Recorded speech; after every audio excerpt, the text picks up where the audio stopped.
E aí, galera, sejam bem-vindos ao canal Crujalenses. Eu sou o Gustavo. Vim aqui hoje falar um pouquinho sobre o momento do atual do Cruzeiro aí, né? Principalmente na Copa Sul-Americana. Falar um pouquinho desse primeiro turno aí da fase de grupos da competição. Falar um pouco aí sobre, né? A gente não está aqui para apontar dedo para ninguém, mas querendo ou não, a gente como torcedor, a gente acaba, né, formando a nossa opinião ali sobre quem que a gente acredita serem os culpados, né, digamos assim, por esse momento que o Cruzeiro está passando aí, por essa crise vivida pelo clube, né, porque né, 3 jogos, 3 derrotas na fase de grupos da poderosa sul-americana, né, realmente não é um momento tão legal assim, né. Antes de começar, queria pedir para você deixar o like, se inscrever no canal, compartilhar aí o conteúdo nos seus grupos do Cruzeiro, né, nos ajuda bastante aí, quem puder compartilhar, a gente agradece muito aí. Vamos lá, galera. O Cruzeiro está aí no grupo E da Copa Libertadores, que tem o Mushuc Runa, né? A gente achou que ia ser o bônus do grupo, né? Todo mundo ia ganhar os dois jogos do Mushuc. Nesses primeiros 3 jogos da competição, o Mushuc tem 3 vitórias, né? 3 vitórias, é o único time 100% na Sul-Americana. E junto com o Palmeiras, é o único time 100% juntando Sul-Americana e Libertadores. Né? Realmente uma grande campanha no Mushu, que a gente achou que seria o adversário mais fácil do grupo, o pior time do grupo, digamos assim, e o Mushu que vem surpreendendo aí nessa atual edição da Sul-Americana. O Palestino é o vice-líder com 6 pontos, né? Venceu 2 jogos, venceu o União Santa Fé e venceu o Cruzeiro. O União Santa Fé é o terceiro colocado do grupo com três pontos e o Cruzeiro, né? A gente imaginava aí quando saiu o sorteio do grupo que o Cruzeiro tinha um dos grupos mais fáceis da primeira fase da Sul-Americana. O Cruzeiro realmente é ridículo essa primeira fase do Cruzeiro, né? Não tem absolutamente nada para tirar de positivo. Realmente 3 jogos, 3 derrotas que difícil engolir realmente. O torcedor está de cabeça inchada. É inadmissível o Cruzeiro com uma folha salarial beirando os 25 milhões de reais mensais, né, dito pelo dono do clube, dito pelo Pedro Lourenço, fazer uma campanha tão vergonhosa assim na, na primeira fase da Sul-Americana. Né? E aí fica a pergunta, né? De quem é a culpa disso? Quem é o maior responsável por esse momento que vive o Cruzeiro? Eu não estou aqui para ser dono da verdade, eu não estou aqui para impor nada, eu estou aqui para falar minha opinião, para falar aquilo que eu acredito. Vou falar aqui até um pouco, o que eu vou falar aqui é até um pouco impopular, mas como eu já disse, é apenas aquilo que eu, Gustavo, acredito. Não estou aqui para passar pano para ninguém, muito menos para te fazer acreditar o que é certo e o que é errado. E para mim, o principal culpado disso chama-se Pedro Lourenço. Ele mesmo, o Pedrinho BH.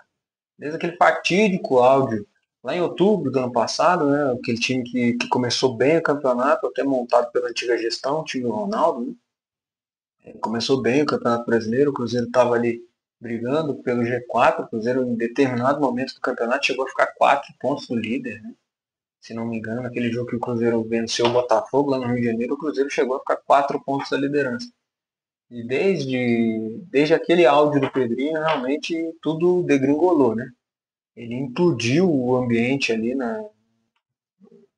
naquele áudio ali, um ambiente que vinha funcionando bem, tudo encaixado, o trabalho do Seabra, ao qual eu, Gustavo, não era muito fã, mas o trabalho funcionava, e depois daquele áudio parece que nada mais funcionou. E aí você pode estar se perguntando, né? Mas, pô, há quanto tempo atrás foi aquele áudio? Já se passou tanto tempo e aquilo ainda tem culpa, aquilo ainda faz diferença? Sim e não. Até porque não foi só aquele áudio, né? Praticamente todas as vezes que o Pedro Lourenço teve um microfone à frente dele, ele jogou uma bomba no elenco. E você tem que ser muito inocente para acreditar que isso não vai ter feito prático em campo. Os resultados vão ser balizados naquilo. Infelizmente, a gente querendo ou não, como ele já comparou algumas vezes os jogadores a mercadorias do supermercado dele, Os jogadores não são mercadorias. O jogador vai ouvir ele falando, pô, eu me arrependi de contratar. Tem jogador que eu me arrependi de contratar. Os jogadores vão se perguntar, pô, de quem que ele tá falando? É de mim? Pô, o jogo contra o Mushuki foi um recado claríssimo do elenco. Claríssimo do elenco. A gente pode falar o que quiser, pô, jogou mal, pô, escolha errada do Jardim, e não sei mais o que. E o jogador. Aquele jogo, na minha humilde opinião, não tem a ver com futebol. Aquele jogo foi um recado do elenco. Dias depois da fatídica entrevista que ele cita que se arrependeu de contratar alguns jogadores, tivemos aquele jogo horroroso contra o Mushuki Runa. Nada tira da minha cabeça que os jogadores viraram, os jogadores não, talvez não de forma organizada, mas até de forma entre aspas, inocente mesmo. Falar, já que ele tá arrependido de contratar alguns jogadores, pode ser eu. Então eu vou dar motivo para ele ficar arrependido. E aí fizeram aquele jogo que fizeram. Então não foi só aquele áudio que ele supostamente interferiu na escalação do Ceará. Nas vésperas da final da Sul-Americana, com o Caio Jorge sendo artilheiro do time naquele momento, naquele recorte, ele fala que para 2025 o Cruzeiro contrataria jogadores que fizessem gol, porque o time não fazia gol. Como que aquilo bateu no vestiário, gente? Como que aquilo bateu no vestiário? Então, realmente, na minha humilde opinião, o grande responsável por esse momento do Cruzeiro é o Pedro Lourenço. E além disso, tem a clara interferência dele no dia a dia do departamento de futebol. Jogadores, vários jogadores vieram para o Cruzeiro. Não questiono a, a importância da contratação. Eu queria o Gabriel Barbosa com a camisa do Cruzeiro. Gosto do Gabriel Barbosa, quem me conhece sabe. Gosto do Gabriel Barbosa, um jogador que eu sempre quis ver com a camisa do Cruzeiro. Mas por que o Cruzeiro contratou o Gabriel? Foi um jogador contratado pensando num estilo de jogo, pô, meu time vai jogar assim, meu time vai jogar assado, eu tenho um treinador que faz isso. Não.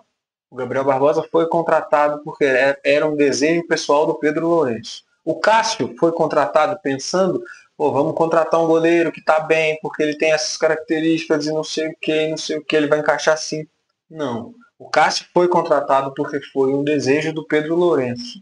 E logo depois do Cássio ser contratado, chega um treinador que um dos pontos principais do jogo dele passa pelo principal defeito do Cássio. Então não tem um. De novo, esse treinador chegou por quê? Porque era um desejo do Pedro Lourenço trabalhar com o Fernando Diniz. Ponto. Ele não foi pensado. Era um desejo do Pedro Lourenço trabalhar com o Diniz. O Diniz estava desempregado, ele veio para o Cruzeiro. E aí ele fez o Diniz fez um trabalho extremamente abaixo da crítica. Perdeu uma vaga na Libertadores que estava na mão. O Cruzeiro tinha que ter feito 10 pontos em 30. O Cruzeiro não foi capaz de fazer um trabalho pífio do Fernando Diniz. Foi um dos piores trabalhos de treinador que eu já testemunhei aqui no Cruzeiro. Realmente muito ruim, abaixo de qualquer crítica. Nada funcionou. A bola aérea do Fernando Diniz era um desastre. O Cruzeiro tomou gol em quase todos os jogos. Realmente um trabalho muito ruim do Diniz. E aí chega naquele jogo do Juventude, né, em dezembro. Quando eu sabia, você sabia, a imprensa inteira sabia, o Diniz sabia que ele estava demitido. Aí ele deu um piti na coletiva, ao qual eu falei para pessoas próximas a mim. Depois desse piti, aí é que tem que demitir mesmo. Aí que não tem que voltar atrás. Porque ali foi uma ingerência dele. Foi uma ingerência dele perante a gestão do futebol do Cruzeiro. Não só perante ao Matos, mas também perante ao Pedrinho. Foi uma ingerência do Diniz. Ele expôs a gestão do Cruzeiro, não só o Matos, mas como o Pedrinho também. Ele expôs a gestão do Cruzeiro ao ridículo. Foi uma ingerência. Ali ele tinha que ter sido mandado embora. O Pedro o manteve no cargo, entregou para ele, graças ao Piti, o Pedro o manteve no cargo, entregando para ele o planejamento, janela de transferência e pré-temporada de 2025. Vocês acham mesmo, em sã consciência, que esse movimento do Cruzeiro não tem nenhum reflexo hoje em dia? Para mim é muito claro. Para mim é muito claro o reflexo que tem hoje em dia no Cruzeiro esse movimento do Pedrinho ter mantido o Fernando Diniz ano passado. E fora outras várias declarações infelizes que ele deu durante toda a gestão dele, né, que está aí completando um ano praticamente, né, não me lembro o dia ao certo, mas foi alguma coisa dentro do mês de abril. O Pedrinho adquiriu aí a SAF na mão do Ronaldo. Então, na minha visão, diante disso tudo que eu apresentei aqui, para mim, ele é o principal responsável por esse momento ruim, por essa crise que vive o Cruzeiro. Dito isso, falando de futebol, falando de bola jogada, como diria o Vanderlei Luxemburgo, bola jogada certo. Falando de bola, o segundo principal culpado para mim é o Leonardo Jardim. Eu disse que ia ser impopular. Não que... Pô, Gustavo, você quer a saída do Jardim? Sinceramente, eu não sei. Mas posso estar errado, né? Daqui a alguns meses vocês podem estar voltando nesse vídeo aqui e estarem me xingando. Tomara que isso aconteça, tomara que eu esteja errado. Longe de mim querer ter razão. Que eu torço muito para que vocês voltem nesse vídeo aqui mais tarde e estreguem na minha cara que eu estava muito errado. Que o Jardim esteja fazendo um grande ano, o Cruzeiro esteja fazendo um grande ano. Mas eu, sinceramente, eu não boto muita fé, não. Porque quantas vezes a gente já viu aí times zoneados, bagunça nos bastidores, salário atrasado, né? Que nem é o caso do Cruzeiro. Pô, a gente já viu o Corinthians ser campeão brasileiro com 3 meses de salário atrasado. Porque o Tite encaixou o time, porque o Tite fechou o vestiário e jogou futebol. O Jardim, assim como o Pedro, ele não perde oportunidade de bater no elenco. Não fui eu que montei, não fui eu que montei, não fui... Todo mundo tem problema de elenco, Jardim. Todo mundo no futebol brasileiro tem problema de elenco. E outra coisa, a gente não está aqui falando que quer que o Cruzeiro seja campeão brasileiro. A gente está falando sobre uma eliminação para o América na semifinal do Campeonato Mineiro. A gente está aqui falando de uma eliminação na primeira fase da Copa Sul-Americana. Então, isso, pô, desculpa. Eu concordo que o elenco é mal montado, concordo que faltou coisa no elenco. Pô, putz, o Cruzeiro, eu falei, na virada do ano eu falei, o Cruzeiro tinha que ter buscado um goleiro, na minha humilde opinião. Eu já não confiava no Cássio. Falta um zagueiro para esse time. Na minha opinião, ainda faltou um atacante de lado de... Faltou algumas coisas no elenco. Ok, eu concordo com isso. Mas faltou a ponto do Cruzeiro ser eliminado pelo América no Campeonato Mineiro, sem conseguir vencer o América, um time que, com todo respeito ao América, não tem absolutamente nada. Nada. O trabalho do treinador lá, se eu não me engano, é William, esqueci o sobrenome dele. Enfim, o trabalho dele realmente é muito bom, o América é muito bom, muito bem organizado. Trabalho realmente muito bom do treinador lá. Até vi uma participação dele num podcast que ele falando que teve uma proposta do Cruzeiro, né? Em 2022, ele acabou recusando para ficar na América e hoje está assumindo o time principal do América, fazendo realmente uma boa temporada lá até agora. Enfim, o trabalho é bem feito, ele é bom treinador, o time dele é bem armado, o time dele é bem organizado, mas ainda assim é um elenco pô, o elenco do Cruzeiro é desequilibrado, é ruim, falta algumas peças. E o elenco do América? Vocês querem trocar? Vocês querem trocar? Se vocês quiserem trocar, acho que todo torcedor do América gostaria.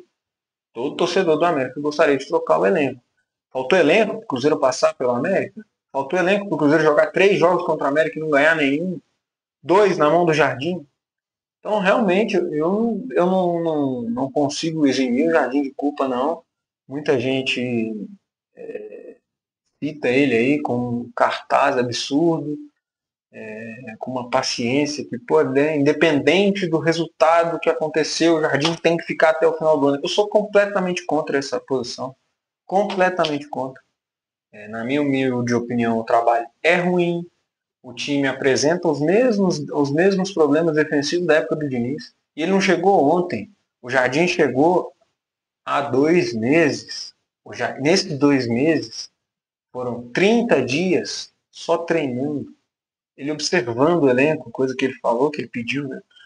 Quando ele chegou, ele pediu um período de observação do elenco. Ele teve 30 dias treinando. E o time continua com as mesmas deficiências defensivas, principalmente. As mesmas deficiências defensivas.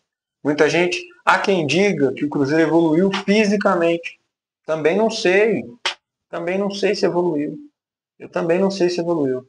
Porque com 3 jogos ele já teve que tirar praticamente todo mundo do jogo contra o Palestino. Os 2 laterais estourados, né? O Fagner tá para voltar aí no jogo contra o Vasco, mas tá os 2 laterais estourados. E aí? Evoluiu, será, fisicamente? Sinceramente, eu não consigo cravar isso, não. Eu acho que o Matos errou. O Matos cometeu erro. E um deles, na minha humilde avaliação, foi o Leonardo Jardim. Como eu disse, a gente já teve exemplos, aqui no Cruzeiro, inclusive. O Cruzeiro com o clube zoneado, sendo roubado. O Cruzeiro foi campeão da Copa do Brasil. A gente teve ano passado um exemplo no maior rival aqui. O Gabriel Milito pegou um time na véspera da final, um time do Filipão, na véspera da final do campeonato, com uma semana para treinar, o cara foi campeão contra a gente. Renato Gaúcho, ele também não montou o time do Fluminense, não. Tá invicto lá, pô. Tá invicto lá. Ele mandou o time sub-11 no jogo passado da Sul-Americana e buscou um empate fora de casa. Então, eu acho que o Jardim ele realmente tinha que parar um pouco com essas desculpas, né? Até que nas últimas coletivas ele vem chamando a responsabilidade mais para ele. Eu acho que tem que ser pautado nisso, chama a responsabilidade um pouco mais para ele, parar um pouco com essas desculpas de que não foi ele que montou o elenco. Realmente não foi, mas todo mundo tem problema. Todo mundo tem problema. Tem gente que trabalha e tem gente que dá desculpa.